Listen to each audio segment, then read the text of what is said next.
नमस्कार दोस्तों, welcome to Sambhav Education. This is Aryan Shukla. दोस्तों, आज की क्लास में आरपीएफ के लिए 60 क्वेश्चन डिस्कस करेंगे। ये सभी टॉप के क्वेश्चन होंगे, इंपॉर्टेंट क्वेश्चन होंगे। सभी लोग क्लास को ध्यान से देखिएगा। इसी प्रकार के क्वेश्चन आरपीएफ की परीक्षा में पूछे जाते हैं। डेली क्लास होगी। स्पेशल आरपीएफ परीक्षा 2024 के लिए 50 क्वेश्चन जीके के पूछे जाएंगे परीक्षा में।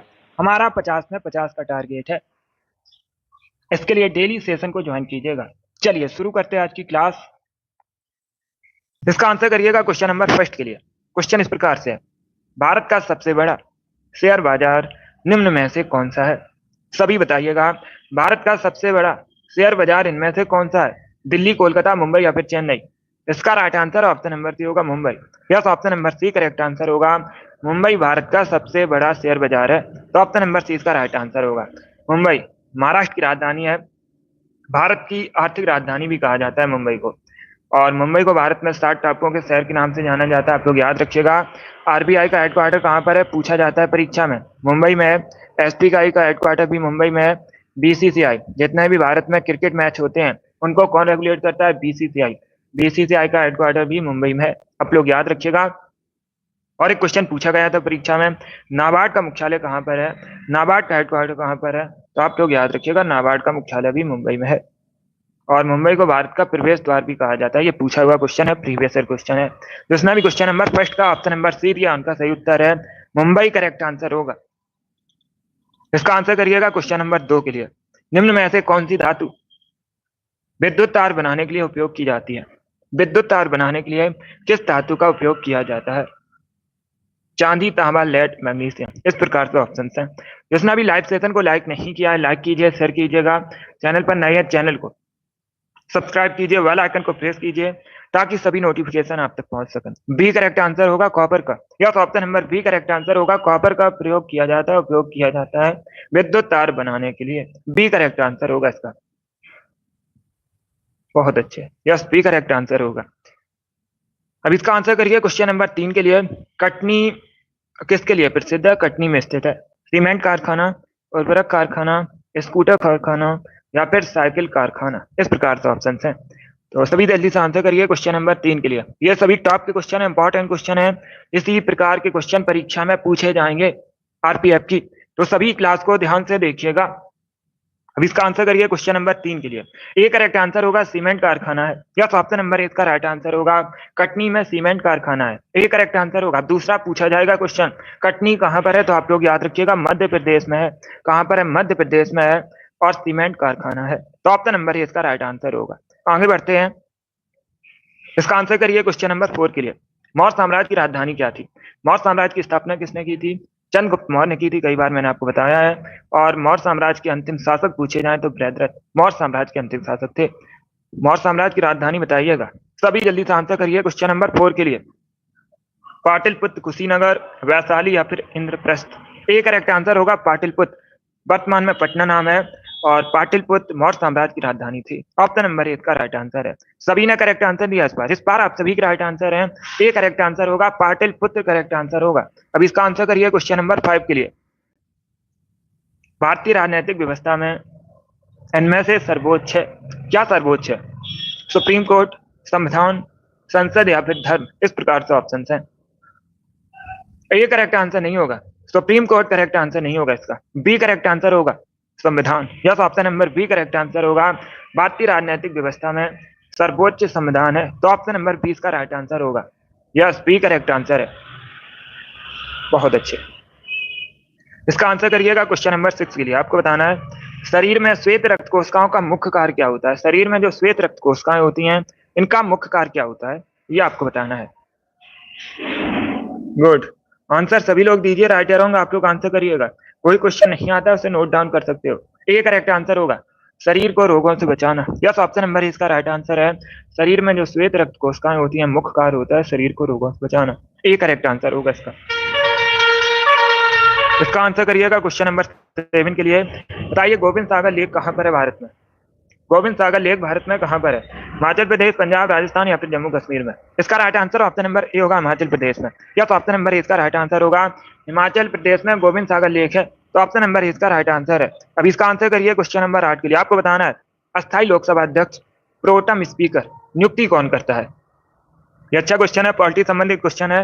इसका करेक्ट आंसर बताइएगा। प्रोटेम स्पीकर की नियुक्ति कौन करता है? राष्ट्रपति, उपराष्ट्रपति, निवर्तमान लोकसभा अध्यक्ष या फिर निर्वाचन आयोग। इस प्रकार से ऑप्शंस हैं, तो सभी इसका आंसर करिए क्वेश्चन नंबर 8 के लिए। गुड। ए करेक्ट आंसर होगा इसका प्रेसिडेंट, या तो ऑप्शन नंबर ए इसका राइट आंसर है। राष्ट्रपति प्रोटेम स्पीकर की नियुक्ति करता है, तो ऑप्शन नंबर ए इसका राइट आंसर है। जिसने हम क्वेश्चन नंबर 8 का ऑप्शन नंबर ए दिया उनका सही उत्तर है। ए करेक्ट आंसर होगा इसका राष्ट्रपति करेक्ट आंसर है। इसका आंसर करिए क्वेश्चन नंबर 9 के लिए। विश्व जनसंख्या दिवस कब मनाया जाता है? सभी इसका आंसर करिएगा। विश्व जनसंख्या दिवस कब मनाया जाता है? इसका राइट आंसर क्या होगा? ए करेक्ट आंसर होगा 11 जुलाई को, या तो ऑप्शन नंबर ए इसका राइट आंसर है। 11 जुलाई को प्रतिवर्ष विश्व जनसंख्या दिवस मनाया जाता है। ए करेक्ट आंसर होगा इसका। यस, बहुत अच्छे। अब इसका आंसर करिएगा क्वेश्चन नंबर 10 के लिए। बताइए गढ़वाली कहाँ का फोक डांस है? गढ़वाली कहाँ का फोक डांस है ये आपको बताना है। उत्तराखंड, उत्तर प्रदेश, मध्य प्रदेश या फिर गुजरात का। इसका right answer option number A होगा उत्तराखंड का, या तो ऑप्शन नंबर ए इसका राइट आंसर है। उत्तराखंड का लोक नृत्य है गढ़वाली। ए करेक्ट आंसर होगा। मध्य प्रदेश करेक्ट आंसर नहीं होगा, उत्तराखंड का लोक नृत्य है।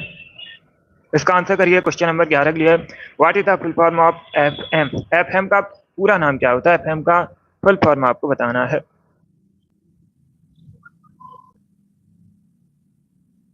सभी इसका आंसर करिए क्वेश्चन नंबर 11 के लिए।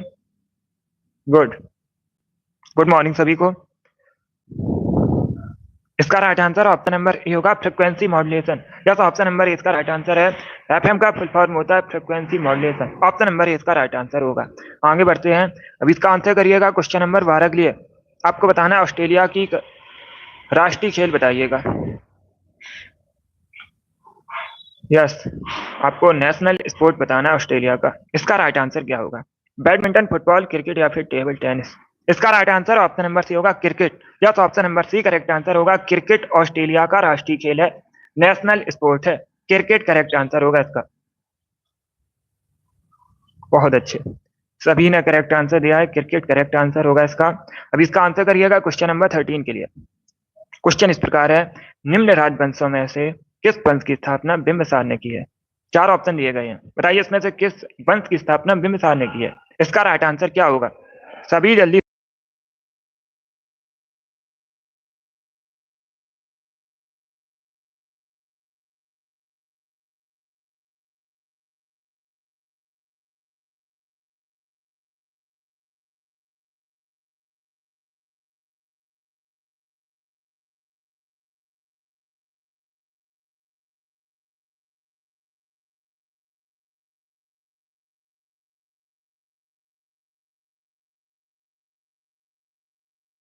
इसका आंसर करिएगा क्वेश्चन नंबर 13 के लिए। आपको बताना है किस वंश की स्थापना बिंबिसार ने की है। तो सभी इसका आंसर करिए क्वेश्चन नंबर 13 का। बताइए इसका राइट आंसर क्या होगा? इसका राइट आंसर होगा ऑप्शन नंबर ए, हर्यक वंश की, या तो option number C correct answer होगा। हर्यक वंश की स्थापना किसने की है? बिंबिसार ने की है। सी करेक्ट आंसर होगा। नंद वंश की स्थापना आप लोग याद रखिएगा, महापद्मानंद ने की थी। मौर्य वंश की स्थापना भी मैंने आपको बताया था, चंद्रगुप्त मौर्य ने की थी। और गुप्त वंश की स्थापना श्रीगुप्त ने की थी। तो चारों ऑप्शन को आप लोग याद रखिएगा, चारों से परीक्षा में क्वेश्चन पूछे जा सकते हैं। जिसमें क्वेश्चन नंबर 13 का ऑप्शन नंबर सी दिया उनका सही उत्तर है। हर्यक वंश करेक्ट आंसर होगा। अब इसका आंसर करिए क्वेश्चन नंबर 14 के लिए। मोमबत्ती रासायनिक ऊर्जा को किसमें कन्वर्ट करती है? इसका राइट आंसर क्या होगा?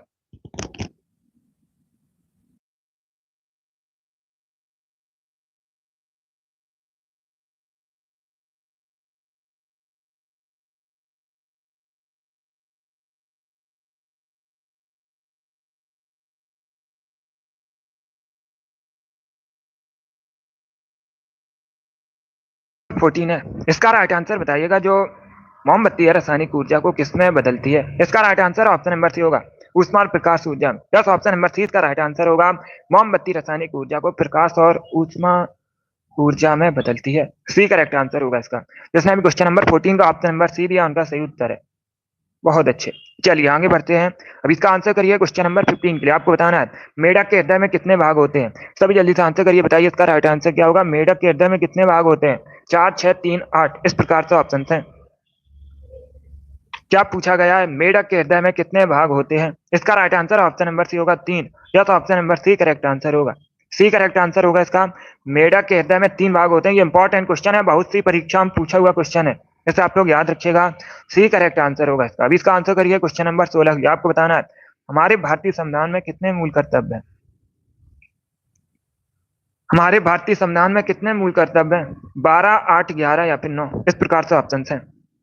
इसका right answer option number C होगा 11। या तो option number C correct answer होगा। भारतीय संविधान में कितने मूल कर्तव्य हैं? 11 मूल कर्तव्य हैं। इसका right answer option number C होगा। अब इसका आंसर करिए क्वेश्चन नंबर 17 के लिए। तो इसका आंसर करिए क्वेश्चन नंबर 17 के लिए। न्यू इंडिया नामक पुस्तक किसने लिखी है? इंपॉर्टेंट क्वेश्चन है, इसका करेक्ट आंसर बताइएगा। न्यू इंडिया नामक पुस्तक के लेखक कौन है? बी करेक्ट आंसर होगा एनी बेसेंट। या तो option number B correct answer है। एनी बेसेंट ने न्यू इंडिया नामक पुस्तक लिखी है, तो ऑप्शन नंबर 20 का राइट आंसर होगा। अब देखिएगा, अगर पूछना परीक्षा में भारतीय राष्ट्रीय कांग्रेस की पहली महिला अध्यक्ष कौन थी, तो आप लोग याद रखिएगा एनी बेसेंट भारतीय राष्ट्रीय कांग्रेस की पहली महिला अध्यक्ष थी। इसका राइट आंसर आप सभी इसका आंसर करिएगा।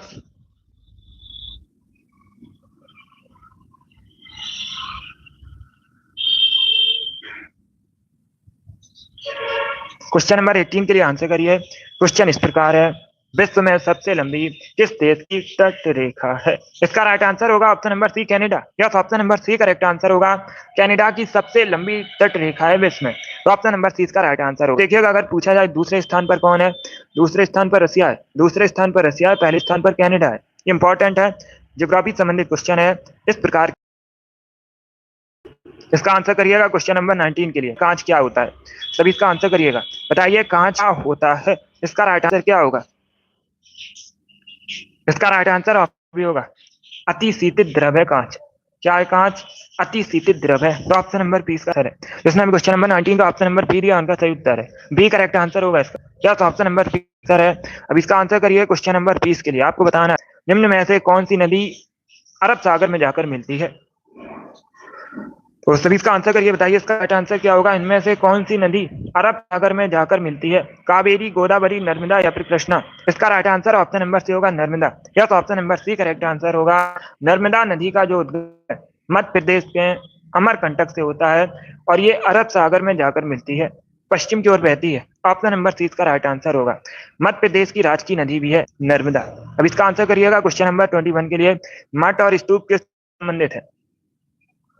सभी जल्दी से आंसर करिएगा, बताइए इसका राइट आंसर क्या होगा। मठ स्तूप किस धर्म से संबंधित है? ए करेक्ट आंसर बौद्ध धर्म से संबंधित है। या तो ऑप्शन नंबर ए इसका राइट आंसर होगा।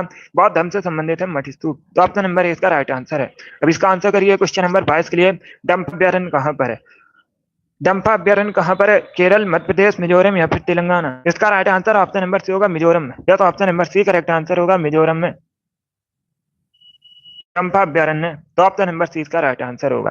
अब इसका आंसर करिएगा क्वेश्चन नंबर 23 के लिए। आपको बताना है दुर्गेश नंदिनी पुस्तक किसने लिखी है? सब इसका आंसर करिए, बताइए इसका राइट आंसर क्या होगा। दुर्गेश नंदिनी पुस्तक किसने लिखी है? इसका राइट आंसर बताइएगा। बंकिम चंद्र चटर्जी, वाल्मीकि, रविन्द्रनाथ टैगोर या फिर हरवंश राजचंद? इस प्रकार से ऑप्शन है। सभी जल्दी से आंसर करिए क्वेश्चन नंबर 23 के लिए। गुड। इसका right answer option number A होगा, बंकिम चंद्र चटर्जी ने। ए करेक्ट आंसर होगा इसका। अब तो याद रखिएगा, बंकिम चटर्जी ने दुर्गेश नंदिनी पुस्तक लिखी है। ऑप्शन नंबर ए इसका राइट आंसर है। अब इसका आंसर करिएगा क्वेश्चन नंबर 24 के लिए। सिंधु घाटी सभा में घर किससे बने थे? सभी इसका आंसर करिएगा।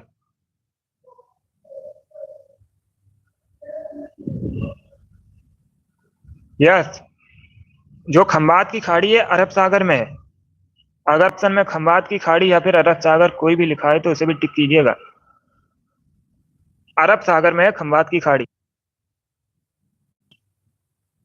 इसका आंसर करिए क्वेश्चन नंबर 24 के लिए। आपको बताना है सिंधु सभ्यता में घर किससे बने थे? इसका right answer option number B होगा, पक्की ईंटों से। Yes, option number B correct answer होगा। पक्की ईंटों से बनी थी सिंधु घाटी सभ्यता में घर। ऑप्शन नंबर 20 का राइट आंसर है। जिसने भी क्वेश्चन नंबर 24 का ऑप्शन नंबर बी दिया उनका सही उत्तर है। बी करेक्ट आंसर होगा। इसका आंसर करिए क्वेश्चन नंबर 25 के लिए। गडकरी विद्रोह कब हुआ था? 1844 में हुआ था। केंद्र कहां पर था? इसका राइट आंसर बताइएगा। कोल्हापुर, सूरत, सिलहट या फिर कानपुर? इस प्रकार से ऑप्शन है।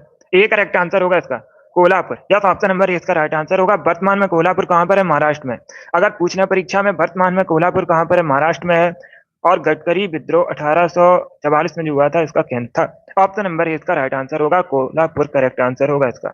आगे बढ़ते हैं। इसका आंसर करिएगा क्वेश्चन नंबर 26 के लिए। आपको बताना है पानी का क्वथनांक कितना होता है? सभी जल्दी से आंसर करिए क्वेश्चन नंबर 26 के लिए। पानी का क्वथनांक आपको बताना है कितना होता है। इसका राइट आंसर क्या होगा? इसका right answer option number D होगा 100 degree Celsius. D correct answer होगा इसका। पानी का जो क्वथनांक है 100 डिग्री सेल्सियस होता है। ऑप्शन नंबर डी इसका राइट आंसर होगा। अब इसका आंसर करिए क्वेश्चन नंबर 27 के लिए। की राजधानी बताइए क्या थी? अगर पूछा जाए पालवंश की स्थापना किसने की थी, तो आप लोग याद रखिएगा पाल ने पालवंश की स्थापना की थी, संस्थापक थे। और इसका right answer option number A होगा Munger. Yes, option number A इसका राइट आंसर होगा। पालवंश की राजधानी मुंगेर थी। ऑप्शन नंबर ए इसका राइट आंसर होगा। बहुत अच्छे, तो सभी इसका राइट आंसर दिया। ऑप्शन नंबर ए इसका राइट आंसर होगा। अब इसका आंसर करिए क्वेश्चन नंबर 28 के लिए। इंदौर के होलकर राजवंश की स्थापना किसने की थी? ये इतिहास से संबंधित क्वेश्चन है। सभी जल्दी से आंसर करिए, बताइए इंदौर का जो होलकर राजवंश थी स्थापना किसने की थी? शिवाजी ने, मल्हार राव ने, बाजीराव ने, या फिर नन ऑफ दीज? इसका right answer option number B होगा मल्हार राव ने। बी करेक्ट आंसर होगा इसका। मल्हार राव ने इंदौर के होलकर राजवंश की स्थापना की थी। बी इसका राइट आंसर होगा। अब इसका आंसर करिए क्वेश्चन नंबर 29 के लिए। पृथ्वी पर सबसे गहरा गर्त कौन सा है? सी करेक्ट आंसर होगा मैरियाना गर्त। Yes, option number C correct answer होगा। मैरियाना गर्त पृथ्वी पर सबसे गहरा गर्त है, तो ऑप्शन नंबर सी इसका राइट आंसर होगा। अब दूसरा क्वेश्चन पूछा जाएगा परीक्षा में। क्या क्वेश्चन पूछा जाएगा दूसरा परीक्षा में? ये जो मैरियाना गर्त है सबसे गहरा गर्त, ये किस महासागर में है? तो आप लोग याद रखिएगा पैसिफिक ओशियन में है, प्रशांत महासागर में है। ऑप्शन नंबर सी इसका राइट आंसर होगा। अभी इसका आंसर करिए क्वेश्चन नंबर 30 के लिए। न्यूयॉर्क किस नदी के किनारे स्थित है? न्यूयॉर्क यूएसए का एक नगर है, यूएसए का एक शहर है। किस नदी के किनारे बसा है? हडसन नदी के किनारे बसा है। ऑप्शन नंबर इसका राइट आंसर होगा। हडसन नदी के किनारे बसा है न्यूयॉर्क, और यूएसए का एक नगर है। ऑप्शन नंबर इसका राइट आंसर होगा। अब इसका आंसर करिए, सभी जल्दी से आंसर करिए क्वेश्चन नंबर 31 के लिए। इंपॉर्टेंट क्वेश्चन है। क्वेश्चन इस प्रकार है, भारत सरकार द्वारा पर्यावरण संरक्षण अधिनियम कब पारित किया गया? इसका राइट आंसर क्या होगा? तो सभी इसका आंसर करिए क्वेश्चन नंबर 31 के लिए। बताइए इसका राइट आंसर क्या होगा? इसका right answer option number D होगा 1986 में, 1986 में। क्या करेक्ट आंसर होगा? ऑप्शन नंबर डी इसका राइट आंसर होगा। 1986 में भारत सरकार द्वारा पर्यावरण संरक्षण अधिनियम पारित किया गया था। ऑप्शन नंबर डी इसका राइट आंसर होगा। अब इसका आंसर करिएगा क्वेश्चन नंबर 32 के लिए। आपको बताना है प्रियदर्श का पुस्तक किसने लिखी है? प्रियदर्श का पुस्तक बताइए किसके द्वारा लिखी गई है? कालिदास, तुलसीदास, चाणक्य या फिर हर्षवर्धन? 32 है क्वेश्चन नंबर 32। अब इसका आंसर करिएगा। गुड, डी करेक्ट आंसर होगा हर्षवर्धन ने। यह तो ऑप्शन नंबर डी इसका राइट आंसर है। प्रियदर्शिका नामक पुस्तक हर्षवर्धन ने लिखी है, तो ऑप्शन नंबर डी इसका राइट आंसर होगा। अब इसका आंसर करिए क्वेश्चन नंबर 33 के लिए। माधव राष्ट्रीय उद्यान आपको बताना है कहां पर है? माधव राष्ट्रीय उद्यान मध्य प्रदेश में है। ऑप्शन नंबर इसका राइट आंसर होगा। मध्य प्रदेश में है माधव राष्ट्रीय उद्यान। 34 के लिए आंसर करिएगा। निम्न में से जल जनित रोग कौन सा है? इसमें बताइएगा जल जनित रोग कौन सा है? बी करेक्ट आंसर होगा हैजा। Yes, option number B correct answer होगा। हैजा एक जल जनित रोग है, तो ऑप्शन नंबर 20 का राइट आंसर होगा। अब इसका आंसर करिए क्वेश्चन नंबर 35 के लिए। आपको बताना है किस विटामिन का केमिकल नेम राइबोफ्लेविन होता है? इसका राइट आंसर क्या होगा? राइबोफ्लेविन किस विटामिन का केमिकल नेम है? विटामिन के, विटामिन सी, विटामिन B2 या फिर विटामिन B12? इस प्रकार से ऑप्शन है, तो सभी इसका आंसर करिए। बताइए इसका राइट आंसर क्या होगा? क्या करेक्ट आंसर होगा? इसका right answer option number B होगा, सॉरी सी होगा, vitamin B12। Option number C इसका राइट आंसर है। राइबोफ्लेविन पूछा गया है किस विटामिन का केमिकल नेम होता है? ये पूछा गया है। सी इसका राइट आंसर होगा vitamin B2। Yes, D correct answer नहीं होगा। विटामिन B12 का केमिकल नेम होता है साइनोकोबालामिन। क्या होता है? साइनोकोबालामिन। तो डी करेक्ट आंसर नहीं होगा इसका। सी करेक्ट आंसर होगा vitamin B2। Yes, option number C इसका राइट आंसर है। पहले क्वेश्चन को समझिएगा। क्वेश्चन में पूछा गया था राइबोफ्लेविन किस विटामिन का केमिकल नेम होता है, ये पूछा गया था, तो इसका right answer option number C होगा। विटामिन B2 का केमिकल नेम होता है राइबोफ्लेविन। और विटामिन B12 का भी केमिकल नेम पूछ सकते हैं परीक्षा में, तो आप लोग याद रखिएगा साइनोकोबालामिन। क्या साइनोकोबालामिन? कोबाल्ट की मात्रा पाई जाती है विटामिन B12 में। डी करेक्ट आंसर होगा। अगर पूछा जाता साइनोकोबालामिन किसका केमिकल नेम होता है, तो आप लोग याद रखिएगा B12 का। और यहाँ पर पूछा गया था राइबोफ्लेविन किसका केमिकल नेम होता है, तो सी इसका राइट आंसर होगा विटामिन B2 का। अब इसका आंसर करिएगा क्वेश्चन नंबर 36 के लिए। सभी इसका आंसर करिए क्वेश्चन नंबर 36 के लिए। बताइए इसका राइट आंसर क्या होगा? नीचे दिए गए यौगिकों में से कौन सा प्राकृतिक गैस का मुख्य अवयव है? चार ऑप्शन आपको दिए गए हैं। यस, विटामिन बी 7 का बायोटिन होता है केमिकल नेम। देखिएगा, चार ऑप्शन आपको दिए गए हैं और क्वेश्चन में पूछा गया है कौन सा घटक प्राकृतिक गैस का मुख्य घटक है? ब्यूटेन, हेक्सेन, बेंजीन, मिथेन, इस प्रकार से ऑप्शन हैं। इसका right answer option number D होगा, मिथेन। क्या तो option number D correct answer होगा। मिथेन प्राकृतिक गैस का मुख्य अवयव है, तो ऑप्शन नंबर डी इसका राइट आंसर होगा। आगे बढ़ते हैं। 37 के लिए आंसर करिएगा, खेतड़ी माइन किसके लिए प्रसिद्ध है? ये इंपॉर्टेंट क्वेश्चन है, ये भी बहुत सी परीक्षा में पूछा हुआ क्वेश्चन है। अब देखिएगा, अगर पूछ रहे परीक्षा में खेतड़ी माइन कहाँ पर है, तो आप लोग याद रखिएगा राजस्थान में। कहाँ पर है? राजस्थान में। कॉपर के लिए प्रसिद्ध, ऑप्शन नंबर सी इसका राइट आंसर होगा। अब इसका आंसर करिएगा, क्वेश्चन नंबर 30। भारतीय संविधान के अनुसार कार्यपालिका का प्रमुख कौन होता है? इसका राइट आंसर क्या होगा? भारतीय संविधान कार्यपालिका का प्रमुख कौन होता है? राष्ट्रपति, भारत के मुख्य सचिव, केंद्रीय गृह मंत्री, या फिर होगा प्रेसिडेंट। एक करेक्ट आंसर होगा इसका। यह तो आप लोग याद रखिएगा, जो कार्यपालिका का प्रमुख है राष्ट्रपति होता है। एक करेक्ट आंसर होगा। बहुत अच्छे, यस अमित। अब इसका आंसर करिए क्वेश्चन नंबर 39 के लिए। नंद वंश का अंतिम शासक कौन था? नंद वंश का अंतिम शासक आपको बताना है। अभी मैंने आपको बताया था नंद वंश की स्थापना किसने की थी? महापद्मानंद ने। अंतिम शासक था घनानंद। ऑप्शन नंबर ए इसका राइट आंसर होगा। अब इसका आंसर करिए क्वेश्चन नंबर 40 के लिए। भारत की राजभाषा हिंदी है, तो ऑप्शन नंबर ए इसका राइट आंसर होगा। यस, भारत की राजभाषा पूछी गई है, हिंदी राजभाषा है। इसका आंसर करिए क्वेश्चन नंबर 41 के लिए। आपको बताना है नगर पालिका का कार्यकाल कितने वर्षों का होता है? सभी इसका आंसर करिएगा। नगर पालिका का कार्यकाल आपको बताना है कितने वर्षों का होता है। अगर पूछा जाए भारतीय संविधान का कौन सा भाग नगर पालिकाओं से संबंधित है? ये इंपॉर्टेंट क्वेश्चन है, पूछा जाता है परीक्षा में। बहुत अच्छे, यस अमित। अब देखिएगा, अगर पूछा जाए परीक्षा में क्वेश्चन कौन सा भाग भारतीय संविधान का नगर पालिका से संबंधित है, तो आप लोग याद रखिएगा भाग 9A। कौन सा? भाग 9A, नगर पालिकाओं से संबंधित है। कार्यकाल 5 वर्षों का होता है। इसका राइट आंसर होगा। 42 के लिए आंसर करिएगा। DOS का फुल फॉर्म बताइए क्या होता है? सभी इसका आंसर करिएगा, बताइए इसका राइट आंसर क्या होगा? DOS का आपको फुल फॉर्म बताना है। इसका right answer option number C होगा, डिस्क ऑपरेटिंग सिस्टम। क्या करेक्ट आंसर होगा? सी इसका राइट आंसर होगा। DOS का फुल फॉर्म होता है disk operating system. C correct answer होगा। अब इसका आंसर करिए क्वेश्चन नंबर 43 के लिए। टेस्ट ऑफ माई लाइफ तक किसने लिखी है? टेस्ट ऑफ माई लाइफ पुस्तक युवराज सिंह ने लिखी है। सी इसका राइट आंसर होगा। युवराज सिंह भारतीय क्रिकेटर है, इन्होंने टेस्ट ऑफ माई लाइफ पुस्तक लिखी है। 44 के लिए आपको फुटबॉल की एक टीम में खिलाड़ियों की संख्या कितनी होती है? सभी जल्दी से बताइएगा, फुटबॉल की एक टीम में खिलाड़ियों की संख्या कितनी होती है?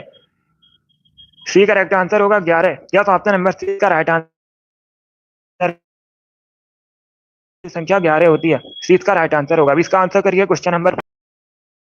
सब प्रथम दिखाई देने वाला कंप्यूटर वायरस कौन सा है?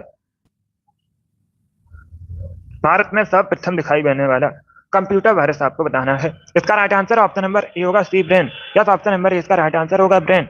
भारत में सब प्रथम दिखाई देने वाला कंप्यूटर वायरस है, तो ऑप्शन नंबर ए इसका राइट आंसर। अब इसका आंसर करिएगा क्वेश्चन नंबर 46 ये। कालाजार बुखार किससे फैलता है? कालाजार बुखार किससे फैलता है? रेतीली मक्खी के काटने से। ऑप्शन नंबर सी इसका राइट आंसर होगा। रेतीली मक्खी के काटने से फैलता है काला बुखार, तो ऑप्शन नंबर सी इसका राइट आंसर होगा। अब इसका आंसर करिएगा क्वेश्चन नंबर 47 के लिए। 5G स्पेक्ट्रम में जी का अर्थ आपको बताना है क्या होता है? जी का फुल फॉर्म बताइए क्या होता है? 5G में जो जी है इसका बताइए अर्थ क्या होता है? तो सी करेक्ट आंसर होगा जनरेशन। या तो option number C correct answer होगा। जी का अर्थ होता है जनरेशन। सी करेक्ट आंसर होगा।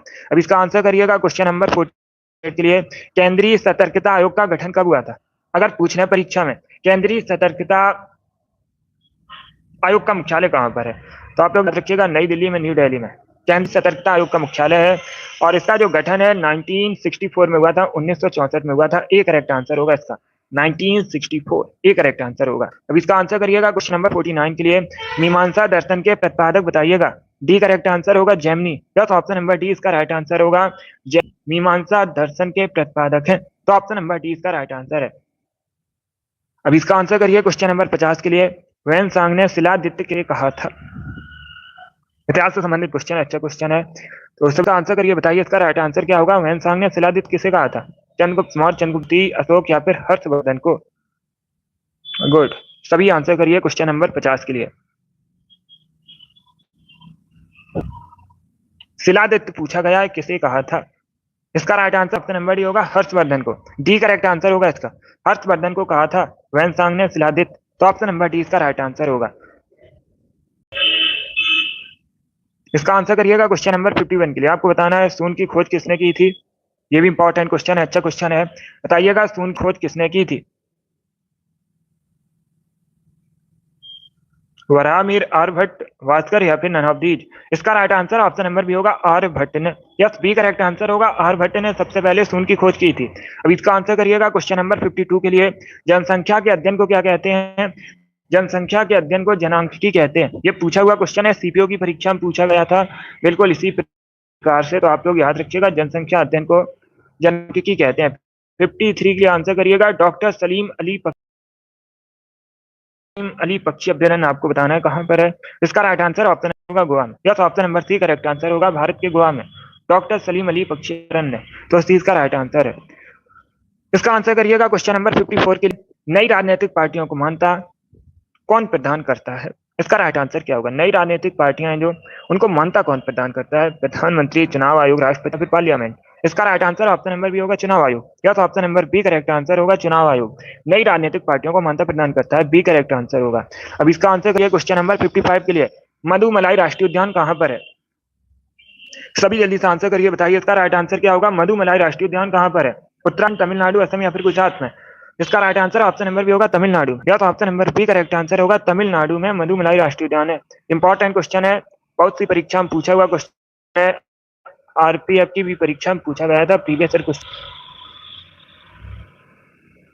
तो 20 का राइट आंसर होगा तमिलनाडु करेक्ट आंसर होगा। 56 के लिए आंसर करिएगा, बताइए किस प्रदेश का भौगोलिक उपनाम सोया प्रदेश है? सोया प्रदेश भारत में किसे कहा जाता है? आंध्र प्रदेश, मध्य प्रदेश, उत्तर प्रदेश या फिर हिमाचल प्रदेश को।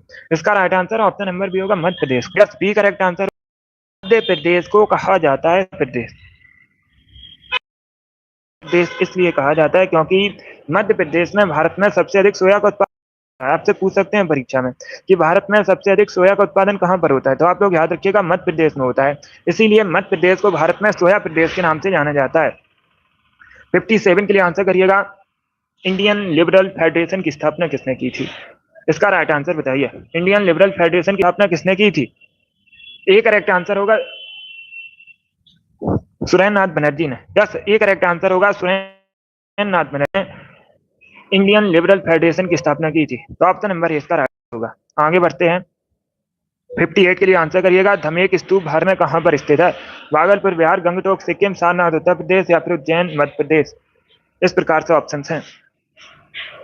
धमेक स्तूप बताना है कहां पर स्थित है। सी करेक्ट आंसर होगा उत्तर प्रदेश के सारनाथ में। या तो option number C correct answer होगा, उत्तर प्रदेश के सारनाथ में धमेक स्तूप है। सी करेक्ट आंसर होगा। आंसर करिएगा क्वेश्चन नंबर 59 के लिए। ओमान की राजधानी बताइए। What is the capital of Oman? Oman की राजधानी बताइएगा।